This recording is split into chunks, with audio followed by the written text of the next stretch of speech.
Meniscus cyst होता क्या है बेटा? मेनिस्कस सिस्ट ये चीज़ है, जब मेनिस्कस में टीयर होता है ना तो सिस्ट बनने लग जाता है। तो ऐसे ये मेनिस्कस है, नॉर्मल मेनिस्कस है, इसमें टीयर हुआ तो टीयर होने से क्या होता है, जो जॉइंट का फ्लूइड है ना वो बाहर आने लगता है, वो सिस्ट के रूप में बन जाता है, ये सिस्ट है।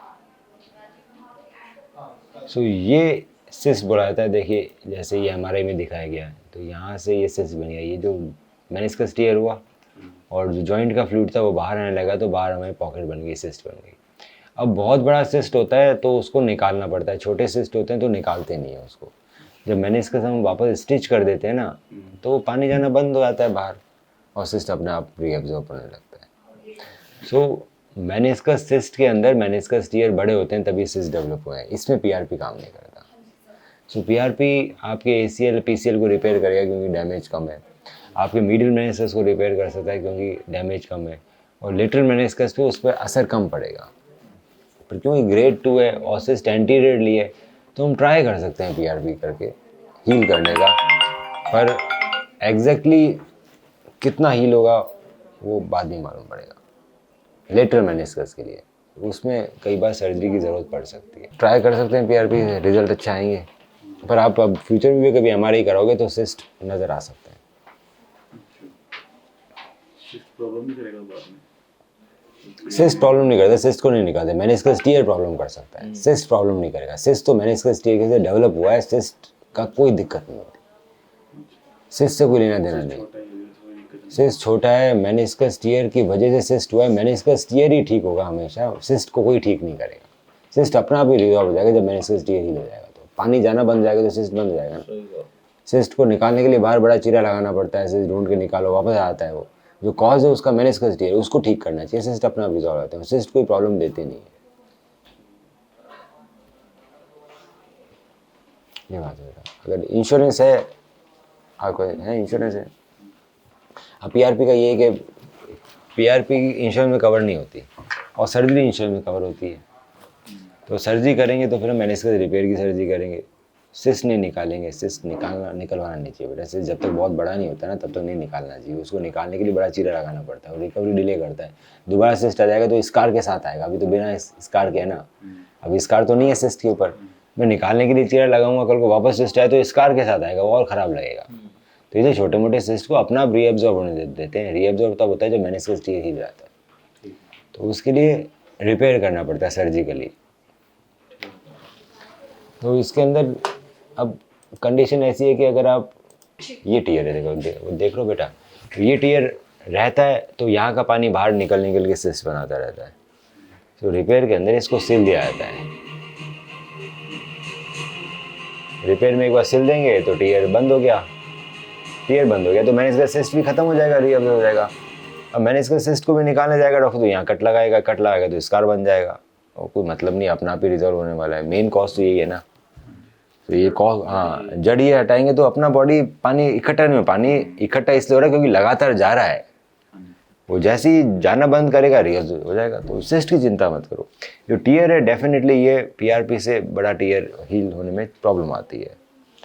सो पीआरपी में हम बोलेंगे कि 60-70% चांस है और सर्जरी में 100% चांस है। घुटने के अंदर तीन लिगामेंट होते हैं, एसीएल, पीसीएल और मेनिस्कस। हाँ, तो कह रहे हैं कि एसीएल पीसीएल ठीक हो सकता है। मेनिस्कस है ना, थोड़ा चोट बड़ी है, अगर बहुत ही बड़ी होती तो मैं बोलता कि पीआरपी लो मत, उतनी है कि चांसेस भी हैं नहीं भी हैं। तो ये फर्स्ट सीटिंग आज हो जाएगी? हाँ हो जाएगी। इसके चार्जेस? इसके 15,000 पर सेशन। 15,000 पर सेशन? हाँ, और 3 बार के 45,000। क्वालिटी ऑफ मैन वो पीआरपी डिपेंड करता है कि क्या कॉस्ट पड़ेगी, अच्छी क्वालिटी का है मेरे पास। सीटिंग इसकी 3 है वैसे? 3 के बिना ठीक नहीं होता। क्या होता है कि दुनिया में हर किसी ने 1 लगाया, किसी ने 2 लगाया, किसी ने 3 लगाया, किसी ने 4 लगाया, किसी ने गैप 1 महीने का रखा, किसी हफ्ते भर रखा, फिर मल्टीपल स्टडीज़ होती है, रैंडमाइज कंट्रोल ट्रायल्स बोलते हैं। ये बेटर क्या है, तो स्टडीज़ ये कहती है कि 3 से कम के रिजल्ट नहीं आते किसी में भी, 3 चाहिए, और बेटर रहता है कि 7 डेज का गैप रहे दोनों के बीच में, तो सबसे अच्छी रिजल्ट आता है। ये इंश्योरेंस में नहीं होता कवर? ये नहीं होता सर इंश्योरेंस में कवर, क्योंकि ये सबको चाहिए, ऐसी चीज़ इंश्योरेंस में जो सबको चाहिए कि हर किसी घुटने में दर्द है, किसी के बाल उड़ रहे हैं, किसी को फेस पे चाहिए, तो PRP जहाँ भी रीजन नहीं होता सब जगह दी जाती है आजकल। तो इनका जो भी करे पीछे नहीं पता इनका जो शोल्डर में हुआ था। नहीं, इनका सुप्रा स्पाइनल स्टेनोसिस, इनका नी का PRP किया था मैंने 4 साल पहले। ये IAS ऑफिसर है, अभी इनके शोल्डर प्रॉब्लम हो गई, घुड़सवारी से गिर गए। सो ये जिनके टीयर कम होते हैं ना उन्हीं में PRP दिया जाता है। ऐसे टीयर बड़ी होती है सर्जरी होती है। पेन भी होगा? नहीं, पेन नहीं होता। राइट है लेफ्ट है बेटा? राइट। राइट है ना। और ये सर्जरी जैसे करते हैं उसका क्या खर्चा आता है? कैशलेस, इनके इंश्योरेंस है ना बच्चे का, खर्चा आता ही नहीं, खर्चा ही नहीं आता उसमें। काफ़ी डॉक्टरों को दिखाया, उन्होंने सिर्फ सर्जरी सजेस्ट की थी, कोई भी ऐसा ट्रीटमेंट। मैं भी बता रहा हूँ बेटा, देखो इसमें मेनिस्कस में असर नहीं करेगा। और सर्जरी में PRP जाएगा ही जाएगा। अच्छा, सर्जरी में जाएगा। टाँके लगे हैं, ये हील थोड़ी ना हुआ है। हीलिंग के लिए तो एनवायरनमेंट चाहिए ना। हाँ, बंद हो गया, ये चिपकेगा तभी तो ठीक होगा, चिपकेगा तो टाँके खुल जाएंगे हमारे। तो इसमें ब्लड क्लॉट डाला जाता है। सर्जरी मतलब नहीं है, सर्जरी कैसे करनी है वो इम्पॉर्टेंट है। तो सर्जरी होती है मेनिस्कस की, तो हम लोग इसमें मेनिस्कस में ब्लड क्लॉट डालते हैं बेटा। ब्लड के बिना कोई हीलिंग नहीं होती लाइफ में। तो ब्लड क्लॉट में क्या ऐसा डालते हैं जो सेल होता है उसके अंदर, सेल डालते हैं? मैं दिखाता हूँ बेटा कैसे देखा था आपका। हाँ, ब्लड क्लॉट डाला जाता है और फिर PRP डाला जाता है, दोनों डाला जाता है, तब जाके वो हीलिंग होती है। तो हीलिंग जैसे ब्लड क्लॉट बनाया जाता है, ब्लड क्लॉट दिख रहा है, ये ब्लड क्लॉट बना है पेशेंट के ब्लड से। नॉर्मली ब्लड इसमें उसका कुछ नहीं और ब्लड का क्लॉट है, कुछ नहीं है। हाँ, वो दवाई नहीं है, ब्लड का क्लॉट डाला गया है। फिर ये देखो टेप लगी हुई है, ये भी एंटीरियर हॉर्न नहीं है मेनिस्कस का। आपके जैसे पेशेंट है, ये एंटीरियर हॉर्न, तो टेप से रिपेयर करते हैं हम लोग। तो ब्लड क्लॉट डाल के फिर रिपेयर होता है, ऐसे रिपेयर नहीं होता। और फिर इसमें PRP डल जाती है। तो ये जो सिस्ट है ना, ये दिक्कत की बात है बस, बाकी कोई दिक्कत नहीं। ये नहीं होता तो सर्जरी के बिना ठीक हो सकता था। अब PRP करेंगे तो ये चीज़ ठीक नहीं होगी, बाकी सब चीज़ ठीक हो जाएगी।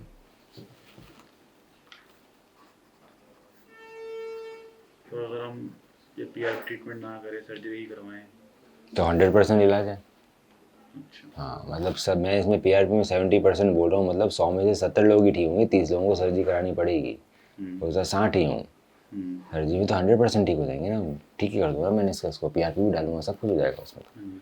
तो ये सर्जरी के बाद कब तक चलना फिरना शुरू हो जाएगा? रिपेयर के बाद तो बेटा कम से कम 3 वीक्स तक वजन नहीं देना होता।